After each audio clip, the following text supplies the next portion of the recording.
नमस्कार, स्वागत है आपका खबर फर्स्ट में। मैं आशुतोष और अब आज बात पश्चिम बंगाल की होगी, जहां राजनीति अब सिर्फ चुनाव नहीं रही बल्कि एक ऐसा युद्ध बन चुका है जहां या फिर हम कहें कि जिसमें हर चाल, हर बयान और हर गठबंधन सरकार बदल सकता है।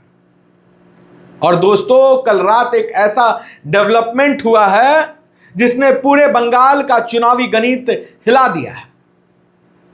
असदुद्दीन ओवैसी प्लस हुमायूं कबीर, जी हां, वही हुमायूं कबीर जिसने मुर्शिदाबाद में बाबरी मस्जिद का नींव रखा। ओवैसी की पार्टी AIMIM और पश्चिम बंगाल में हुमायूं कबीर के साथ मिलकर 182 सीटों पर चुनाव लड़ने जा रही है।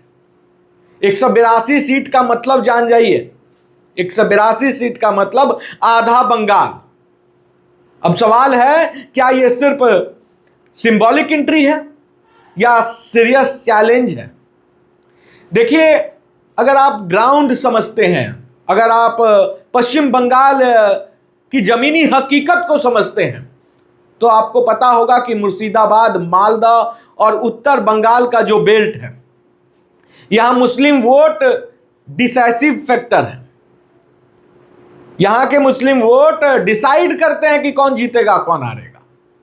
अब तक क्या होता था, इन सभी 182 सीटों पर TMC को कंसोलिडेटेड वोट मिलता था, लेकिन अब स्प्लिट का खतरा है। अब वोट को स्प्लिट हो सकता है, बट सकता है।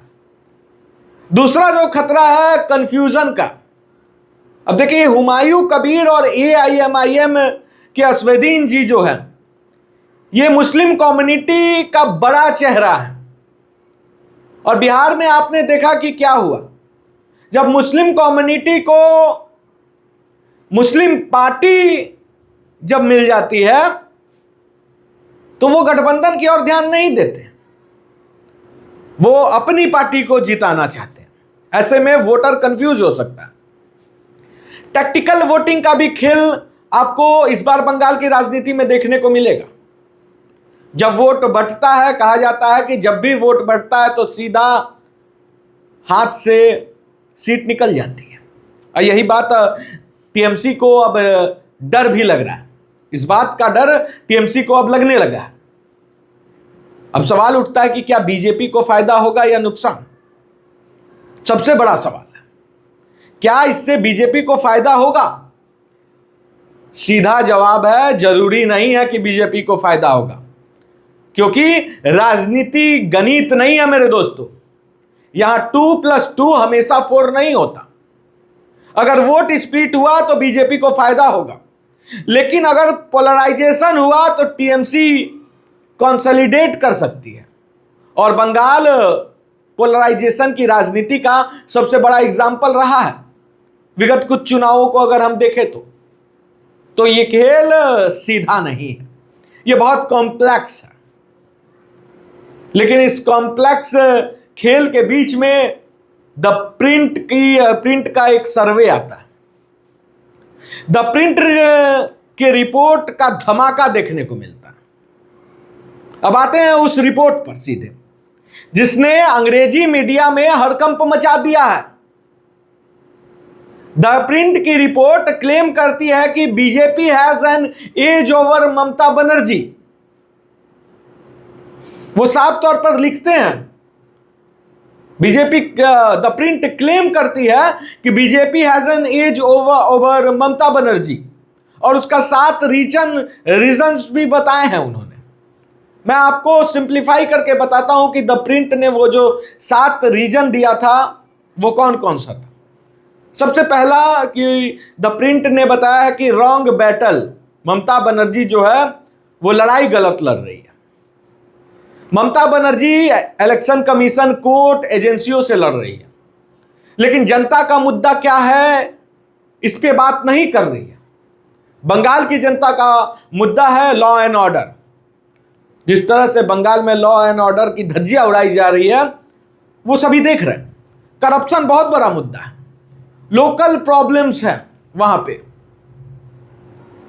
जब आप वो साफ तौर पे द प्रिंट में लिखा हुआ है कि जब आप गलत बैटलफील्ड चुनते हो तो नैरेटिव वॉर में आप हार जाते हैं। और दूसरा जो पॉइंट है जिस पॉइंट के दम पर द प्रिंट ये कहता है कि बीजेपी सरकार बना सकती है, बीजेपी का स्ट्रेटेजी चेंज है।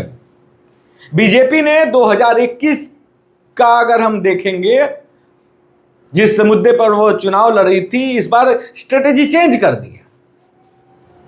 2021 में जो गलती हुई थी उसको वो नहीं दोहरा रही है। बीजेपी 2021 में पर्सनल अटैक कर रही थी दीदी पे, और इस बार क्या कर रही है? इस बार सिस्टम पर हमला कर रही है, गवर्नेंस पर सवाल उठा रही है। यह बड़ा बदलाव है। तीसरा पॉइंट जो द प्रिंट का कहना है कि स्ट्रॉन्ग कैंडिडेट्स हैं इस बार बीजेपी के पास as compare to 2021 election. Suvendu Adhikari का मॉडल जो है वो हिट हो सकता है। जैसे देखिए, दिल्ली चुनाव में जब पहली बार आम आदमी पार्टी चुनाव लड़ी थी तो याद होगा आप लोग को कि केजरीवाल वर्सेस शीला दीक्षित जैसा माहौल बनाया गया था, यानी कि फेस वर्सेस फेस बैटल खेला गया था। और यही सेम कॉन्सेप्ट इस बार बीजेपी बंगाल में करती दिख रही है। शुभेंदु अधिकारी को कहां से लड़ा रही है? जहां से ममता बनर्जी स्वयं चुनाव लड़ रही है। यह बहुत बड़ा मूव है बीजेपी का। और चौथा पॉइंट जो बताई है वो जानकर आप हैरान हो जाएंगे। कहा जाता है बंगला में भोद्रो लोग, जो लोग बंगाल में उनको भोद्रो कहा जाता है, जो एडुकेटेड क्लास होते हैं, जो इलीट क्लास के लोग हैं। इनका जो परसेप्शन है वो चेंज होता है, मीडिया से वो इन्फ्लुएंस होते हैं। अगर ये शिफ्ट बीजेपी के साथ होते हैं तो इलेक्शन फ्लिप हो सकता है, ऐसा द प्रिंट का कहना है। और सबसे इंपॉर्टेंट चीज है कि वोट शेयर डिफरेंस। अब डेटा पे आ जाता हूं मैं, और ये डेटा खबर फर्स्ट का मैं पहले ही बता दे रहा हूं कि द प्रिंट का जो सर्वे है उसका हम विश्लेषण कर रहे हैं। यह हमारा सर्वे नहीं है, हमारा सर्वे जल्द आने वाला है। द प्रिंट के अनुसार टीएमसी को इस बार 43 से 45% वोट मिलने का आसार है, वहीं बीजेपी को 41 से 43%। ये जो डिफरेंस आप देखिएगा सिर्फ 1 से 2% का है दोस्तों। इतना गैप अगर हम बात करें विधानसभा के चुनाव में कोई बड़ा गैप नहीं होता, या फिर हम कहें कि कुछ नहीं होता। ये गैप, एक वेव, एक बड़ा इशू, एक एआईएमआईएम और हुमायूं कबीर जैसा अलायंस पूरा चुनाव पलट सकता है। पूरा चुनाव बदल जाएगा अगर ये एआईएमआईएम और हुमायूं कबीर की जोड़ी अगर हिट होती है बंगाल में, तो टीएमसी का सुपड़ा साफ निश्चित हो जाएगा। अब टीएमसी की कमजोरी पे भी अगर हमें बात करनी चाहिए, और मैं आज बात करूंगा। अब बात सीधे टीएमसी की कमजोरी का अगर कहूं तो टीएमसी, ममता बनर्जी को भूलना नहीं चाहिए कि संदेश खाली का जो इशू था उससे हिंदू नाराज हुए हैं पूरे बंगाल के। वो अभी तक भूले नहीं हैं संदेश खाली को। किस तरह से संदेश खाली में हिंदू महिलाओं के साथ बलात्कार हुआ, उसे कोई नहीं भूला। महिलाओं का सेफ्टी कंसर्न्स भी बहुत बड़ा मुद्दा है, और कमजोरी है ये टीएमसी का।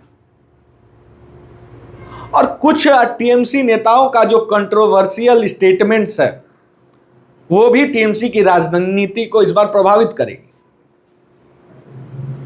मैं बता दूं कि जनता का जो परसेप्शन होता है वही चुनाव के रिजल्ट के दिन रियलिटी बन जाता है। और अगर परसेप्शन निगेटिव हो गया तो डैमेज बहुत बड़ा होता है। यह ममता बनर्जी से अच्छा शायद ही कोई जानता हो।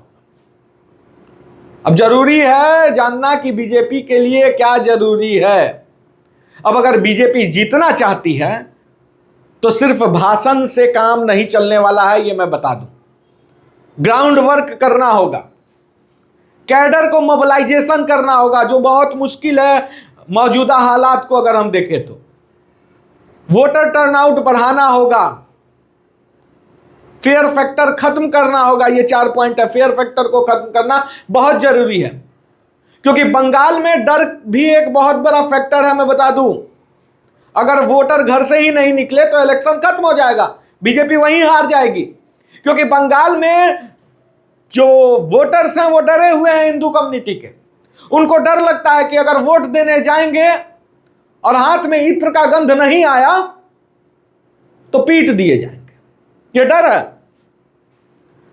क्योंकि टीएमसी के गुंडे टीएमसी के बटन पर इत्र लगा देते हैं, और जैसे ही कोई वोटर वोट दे के आता है वो उसका उंगली सूंघते हैं।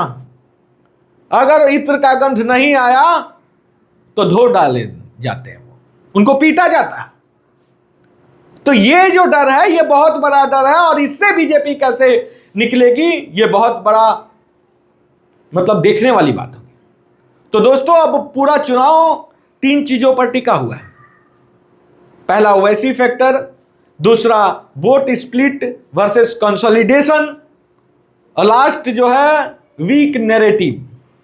और याद रखिए, बंगाल का चुनाव दिल्ली या यूपी जैसा नहीं होता या बिहार जैसा नहीं होता।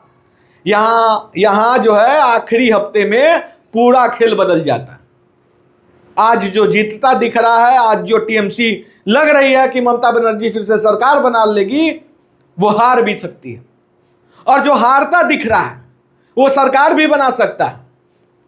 मैं सिर्फ इतना कहूंगा, ये चुनाव इतिहास बनाएगा या इतिहास बदल देगा। अगर आपको ये एनालिसिस पसंद आया तो वीडियो को शेयर कीजिए, क्योंकि सच्चाई जितनी फैलेगी उतना लोकतंत्र मजबूत होगा। ना स्याही के दोस्त हैं और ना सफेदी के दुश्मन। सच दिखाना काम है, हम सच दिखाते हैं। जय हिंद।